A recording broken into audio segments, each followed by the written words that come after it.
Di suatu negeri yang kaya akan ilmunya, terdapat seorang pemuda yang sangat cinta dan berbakti kepada ibunya. Dengan tulus ia merawat ibunya yang lumpuh, serta memenuhi apa yang dipinta oleh ibunya, kecuali hanya satu permintaan ibunya yang sulit ia kabulkan. Suatu hari, sang ibunda berkata kepada sang anak, "Wahai anakku, mungkin ibu tidak akan lama terus bersamamu. Ikhtiarkan agar ibu dapat mengerjakan ibadah haji." Mendengar ucapan sang ibu, pemuda itu termenung dan berpikir, bagaimana caranya agar ia bisa membawa ibunya pergi haji. Mengingat perjalanan dari Yaman ke Mekkah sangatlah jauh melewati padang pasir yang tandus dan panas, dan juga harus membawa banyak perbekalan.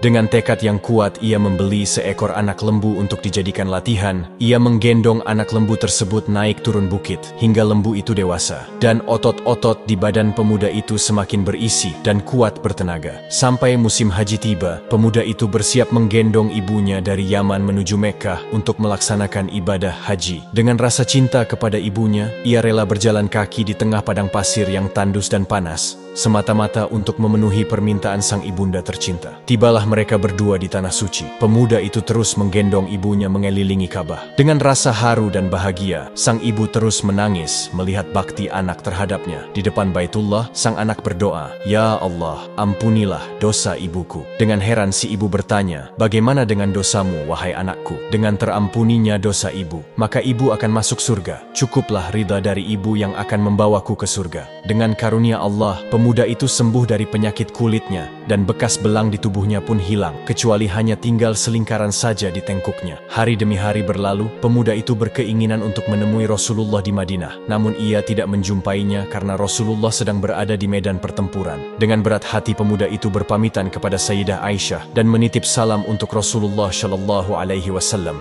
Ketika Rasulullah pulang dari peperangan, beliau mendapati salam dari pemuda itu, kemudian berpesan kepada Umar dan Ali, "Suatu ketika apabila kalian bertemu dengan dia, mintalah doa dan istighfarnya, karena dia adalah penghuni langit, bukan orang bumi.